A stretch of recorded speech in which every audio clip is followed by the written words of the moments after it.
Dear students, today we are going to start chapter 8, issue of debentures of company accounts. Issue of shares के बाद issue of debentures chapter आपका 8 और 9 chapter redemption of debenture is totally deleted from your syllabus, वो आपके syllabus में नहीं है। ये दोनों chapters issue of shares and issue of debentures दोनों चैप्टर्स आपके एग्जामिनेशन पॉइंट ऑफ व्यू से बहुत इंपॉर्टेंट है और 20 मार्क्स के चैप्टर्स हैं दोनों। तो जैसे आपने इश्यू शेयर्स की एंट्रीज की है, लाइकवाइज वैसे ही एंट्रीज इश्यू ऑफ डिबेंचर्स की है। तो first of all I am going to tell you what is debenture. Sometime company क्या करती है, रेजिंग कैपिटल फ्रॉम शेयर्स, यानी शेयर से कैपिटल लेने के अलावा, यानी शेयर से तो पैसा लेती है, उसके अलावा पैसा कहाँ से लेती है, डिबेंचर से भी लेती है। तो जब डिबेंचर से पैसा लिया जाता है तो उसके लिए यानी डिबेंचर है क्या, debenture is a type of borrowed fund, एक तरह का उधार पूंजी है।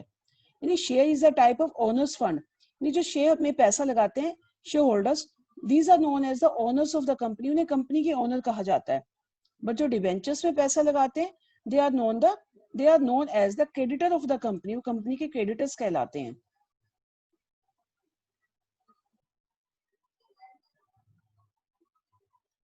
Debentures are known as the creditors of the company.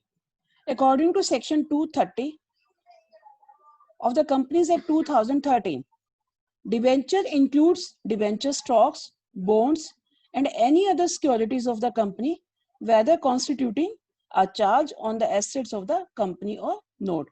यानी जितने भी डिबेंचर्स में क्या क्या आता है, डिबेंचर स्टॉक आता है, बॉन्ड्स आता है, चाहे कंपनी की एसेट उसके लिए चार्ज यानी गिरवी रखी जाए नहीं रखी जाए, तो नहीं वो सब सिक्योरिटीज किस में आती है, डिबेंचर्स में ही आती है।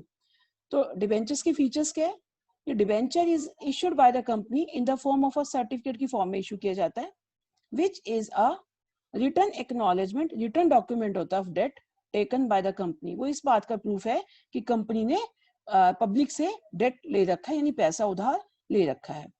And second point is debenture is issued under the seal of the company, debenture company किस जो सील के अंडर इशू किया जाता है, इसके ऊपर डिबेंचर के ऊपर एक प्रूफ होता है कि it is issued by the company. Now third point is it contains a contract of the repayment of principal sum at a specific date, उसमें ये भी लिखा होता है कि एक पर्टिकुलर डेट के बाद इसका पैसा वापस करना होता है। ये जो शेयर्स थे वो ऑनर्स फंड थे, ये शेयर परमानेंट कैपिटल मानी जाती है कंपनी की, कंपनी को शेयर्स का पैसा रिफंड नहीं करना होता। But debenture is a type of borrowed fund, इसे एक स्पेसिफाइड पीरियड के बाद कंपनी को वापस करना होता है। Now fourth point, as per companies act 2013, no company is allowed to issue debentures having a maturity date of more than 10 years from the date of issue. But however, a company engaged in infrastructure company जो project में लगी हुई है, they can issue debentures for more than 10 years but not exceeding 30 years. वैसे तो debentures की maximum time ही 10 years है, but infrastructure companies के लिए ये टाइम 30 years का रखा गया है।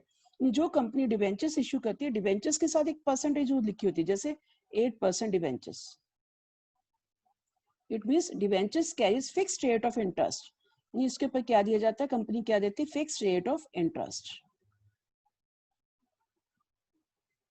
और दूसरा क्या है, बोरोड मनी है, बोरोड फंड है, एक टाइम के बाद इसको वापस करना पड़ता है। और दूसरा तीसरा क्या है, यानी जो शेयर्स था, शेयर्स परमानेंट कैपिटल थी, यानी उसके ऊपर कंपनी क्या पे करती है, डिविडेंड पे करती है। और इसके ऊपर क्या पे किया जाता है, कंपनी क्या पे करती है, इंटरेस्ट। इंटरेस्ट चार्ज है कंपनी के लिए, चाहे कंपनी को प्रॉफिट हो या ना हो, इंटरेस्ट तो पे करना ही पड़ेगा। बट जो डिविडेंड है, dividend is paid only out of profit, यानी कंपनी को प्रॉफिट होगा तो पे करेगी, नहीं तो नहीं पे करेगी। तो ये थोड़े से डिफरेंसेस है शेयर्स और डिबेंचर्स में। नाउ नेक्स्ट,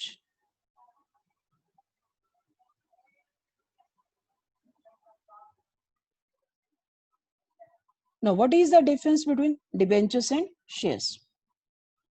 Point 1,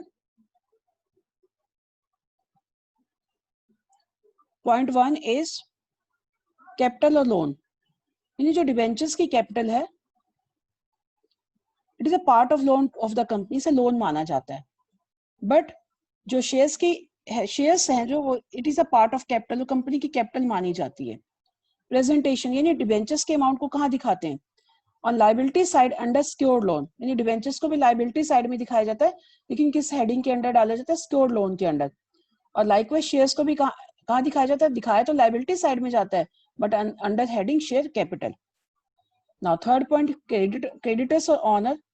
कहते हैं जो डिबेंचर होल्डर्स है, these are known as the creditor of the company, company के क्रेडिटर्स माने जाते हैं, but share holders are the owners of the company, वो कंपनी के ओनर्स माने जाते हैं।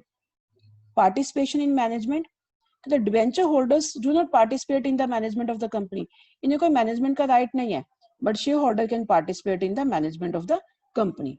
वोटिंग राइट, डिबेंचर होल्डर्स को कोई वोटिंग राइट नहीं है, बट शेयर होल्डर्स है voting right in the management of the company. Interest and dividend, debentures के ऊपर तो इंटरेस्ट पे किया जाता है और शेयर्स के ऊपर कंपनी क्या पे करती है? डिविडेंड पे करती है।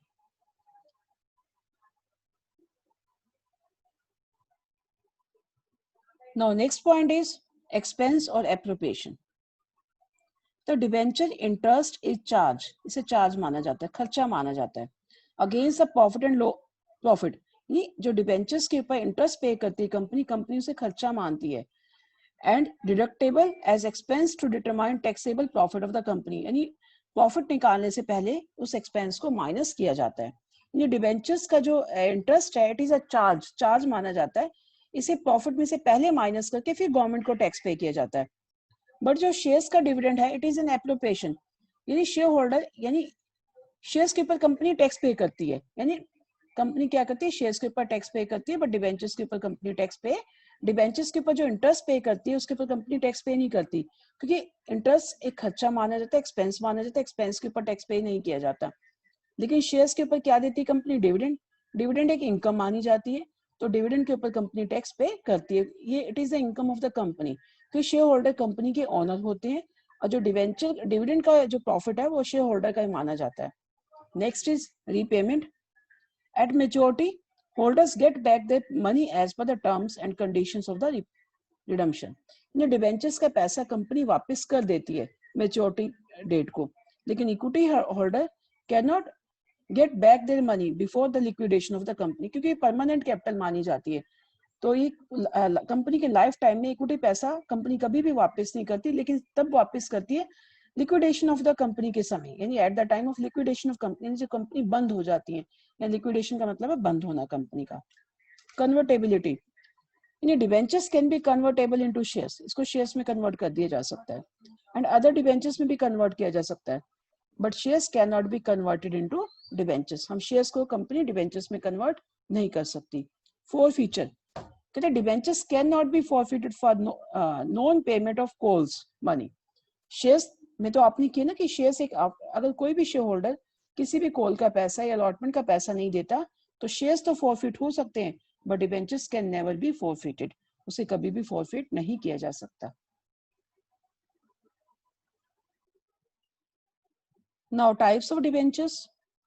Debentures are of four types, one from security point of view, second from on the basis of redemption, third is on the basis of negotiability, and fourth is on the basis of convertibility.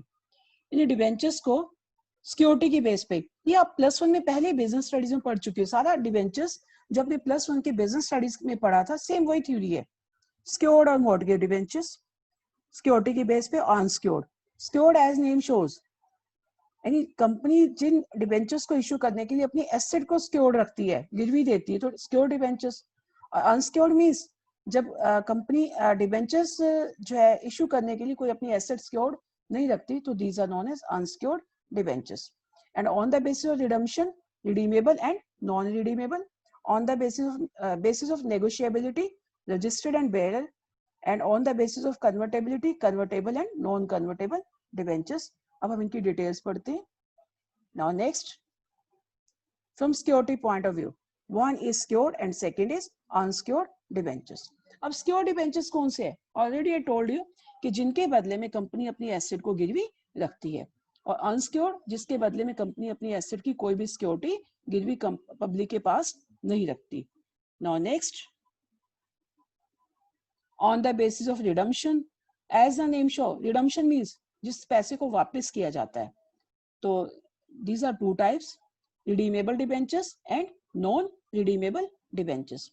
अब redeemable debentures कौन से होते हैं? Debentures are issued for a fix period of time, a fix period के लिए issue किए जाते हैं, जिसको फिक्स पीरियड के बाद वापस करना पड़ता है। रिडीमेबल, ये जब कंपनी जो डिबेंचर्स कंपनी को एक मेच्योरिटी पीरियड के बाद रिफंड करने पड़ते हैं, उसका प्रिंसिपल अमाउंट वापस करना पड़ता है, these are known as redeemable debentures.